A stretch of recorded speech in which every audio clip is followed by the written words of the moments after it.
नमस्कार मित्रों,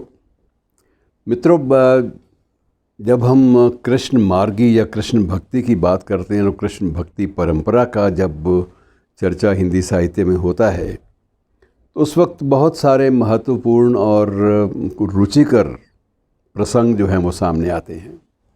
और एक प्रसंग बड़ा विचित्र जो सामने हमारे आता है कि राधा का स्वरूप क्या था।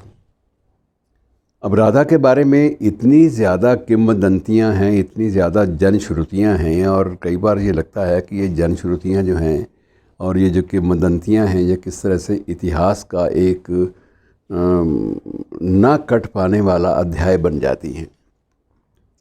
जब भी हम कृष्ण काव्य से संबंधित या कृष्ण के चरित्र से संबंधित किसी भी चर्चा में भाग लेते हैं जिसका संबंध कृष्ण भक्ति के दर्शन से है, उस वक्त यह है कि इसको काटना, राधा के प्रसंग को काटना बिल्कुल असंभव हो जाता है। यद्यपि महाभारत जैसे ग्रंथ में कहीं भी राधा नाम के किसी पात्र का उल्लेख तक नहीं है।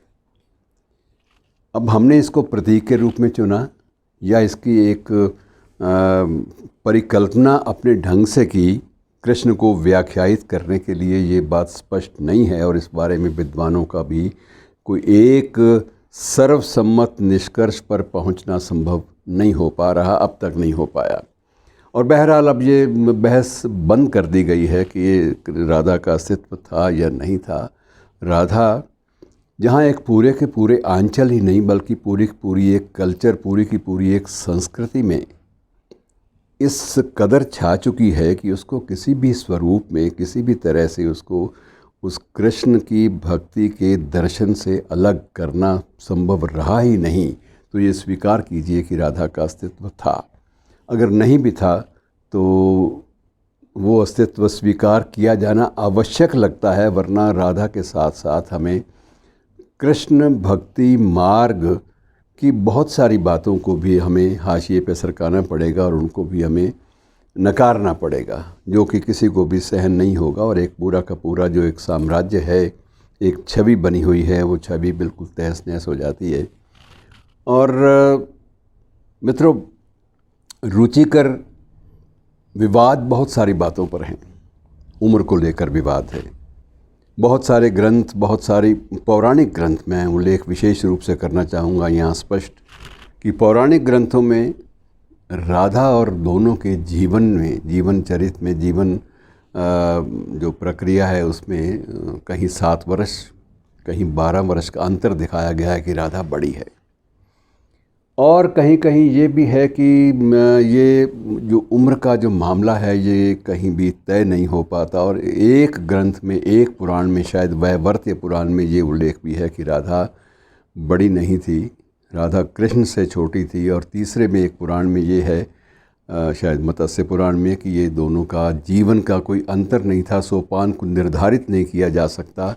राधा के बारे में जितने भी कथानक हैं मित्रों, बहुत सारे कथानक या अधिकांश कथानक या कह लीजिए लगभग सभी कथानक कुछ कल्पनाओं पर आधारित हैं और कुछ एक इस रूप में बुने गए हैं कि जिस रूप में हमें कृष्ण का अर्धनारीश्वर वाला जो स्वरूप है उसमें राधा के बिना उसकी कल्पना करना बिल्कुल असंभव जान पड़े।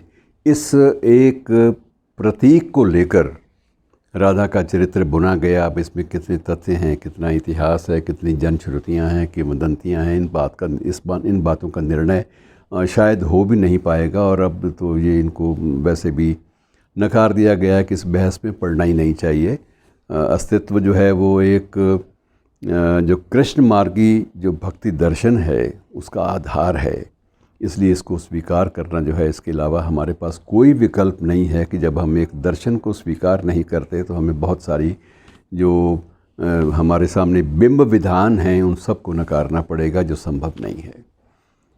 और रोचक प्रसंगों में ये भी आता है कि राधा वृषभानु की बेटी नहीं थी और उसका जन्म बरसाने में नहीं हुआ था। बरसाने के नज़दीक एक और गांव है रावल, जहां जन्म हुआ था। और क्या परिस्थितियां थी तो इस बात का उल्लेख विशेष रूप से पुराणों में नहीं किया गया, लेकिन वृषभानु को राधा एक कमल के फूल पर यमुना नदी में एक शिशु के रूप में तैरती हुई मिली थी और वो उसने अपनाया, लेकिन उस शिशु की आंखें बंद थीं। बाद में इसको एक प्रतीक के रूप में लिया गया कि वो एक संकल्प था उस आत्मा का कि जब तक कृष्ण का बाल रूप में सामना नहीं होगा तब तक आंख नहीं खुलेगी।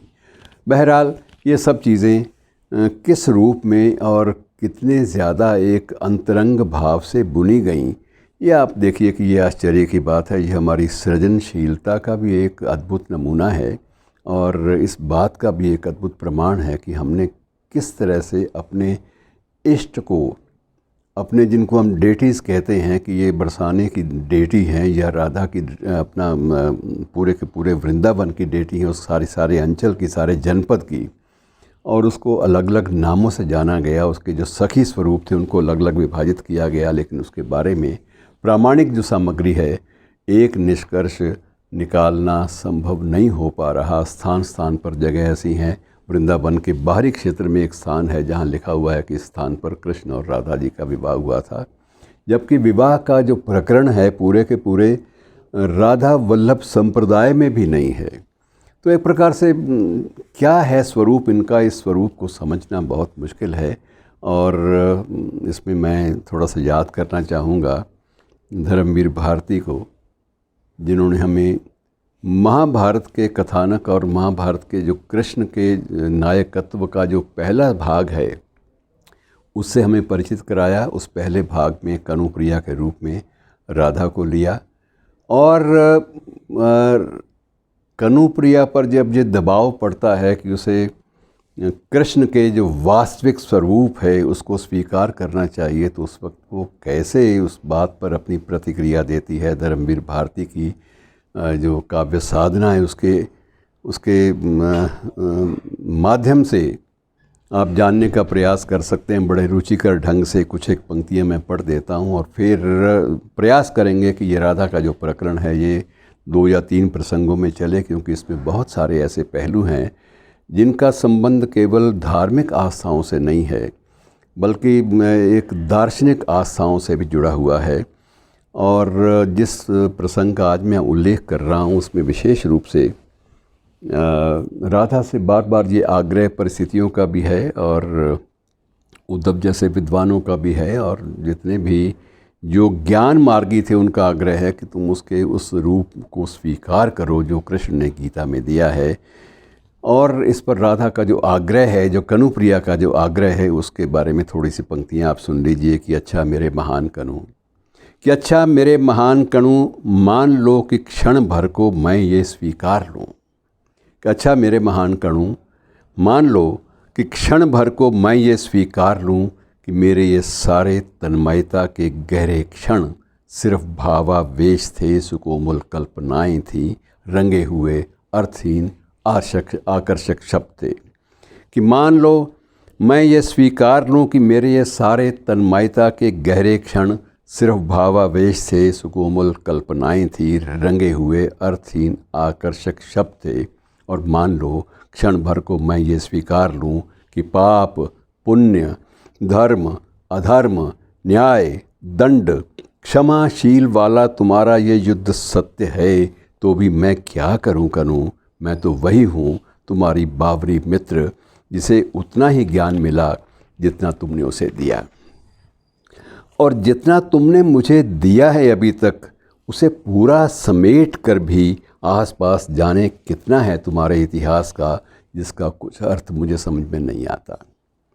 अपनी यमुना में जहाँ घंटों अपने को निहारा करती थी मैं, वहाँ अब शस्त्रों से लदी हुई अगणित नौकाओं की पंक्ति रोज़ रोज़ कहाँ जाती है कि धारा में बह बह कर आते हुए टूटे हुए रथ, जर्जर पताकाएँ किसकी हैं, हारी हुई सेनाएं, जीती हुई सेनाएं और नभ को कंपाते हुए युद्ध घोष, क्रंदन स्वर, भागे हुए सैनिकों से सुनी हुई अकल्पनीय अमानुषिक घटनाएं युद्ध की, क्या ये सब सार्थक हैं?